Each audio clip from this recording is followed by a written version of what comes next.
Hi అండి, welcome to Arsha's Hindu divine YouTube channel. ఈరోజు నేను మీకు కాత్యాయని వ్రతంలో ఉపయోగించేటువంటి కలశం గురించి వివరించబోతున్నాను.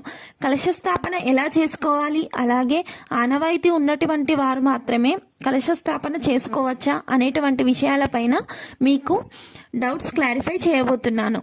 ముందుగా కలశాన్ని ఏ విధంగా ఏర్పరచుకోవాలో తెలుపుతాను. శుద్ధి చేసుకున్న ఒక పీఠం పైన పసుపు రాసి ఆ పసుపు రాసిన పీఠంపై కొద్దిగా పసుపు కుంకుమ గంధం బొట్లు పెట్టుకొని కాసిని అక్షతలు వేసుకోవాలి. అలాగే దానిపైన ఒక ఎరుపు వస్త్రాన్ని తీసుకోవాలి. ఆ వస్త్రం పైన పసుపు కుంకుమ అక్షతలు పువ్వులు వేసుకొని సిద్ధం చేసుకోవాలి.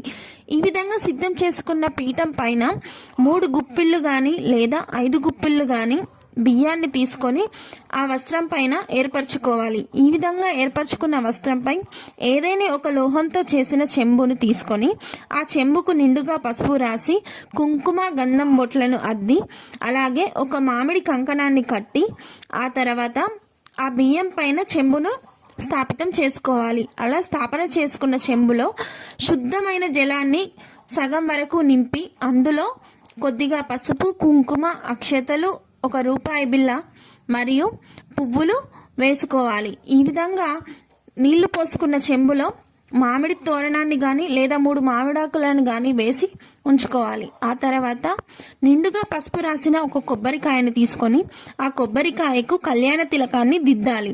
ఆ విధంగా దిద్దిన కొబ్బరికాయను నీళ్లు పోసుకున్నటువంటి చెంబు పైన ఉంచాలి. ఆ తర్వాత కొబ్బరికాయ పైన ఎరుపు వస్త్రాన్ని చుట్టాలి.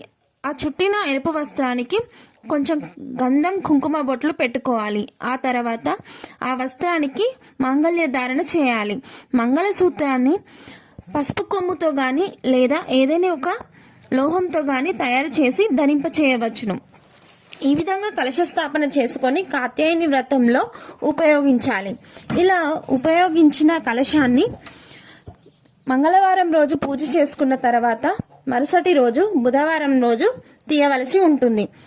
ఈ కాత్యాయని వ్రతాన్ని 8 వారాలు చేయవలసి ఉంటుంది కాబట్టి ఏ వారానికి ఆ వారాన్ని నూతనంగా కొబ్బరికాయను ఏర్పరచుకోవచ్చు. లేదంటే పీచు తీయని కొబ్బరికాయను ప్రతి వారం కూడా నూతనంగా ఉపయోగించుకోవచ్చు. అయితే పీచు తీసినటువంటి కొబ్బరికాయను ఉపయోగిస్తే గనుక అది పాడైపోయే అవకాశం ఉంది కాబట్టి కలశం స్థాపన చేసుకునే ముందుగానే పీచు తీయనటువంటి కొబ్బరికాయను తీసుకొచ్చి కలశ స్థాపన కోసం వినియోగించవలసి ఉంటుంది. ఇలా చేస్తే 8 వారాల వరకు కూడా కొబ్బరికాయ పాడవకుండా ఉంటుంది. మళ్ళీ కొబ్బరికాయ కనుక పాడవుతే మనం సెంటిమెంట్ గా ఫీల్ అవుతాం కాబట్టి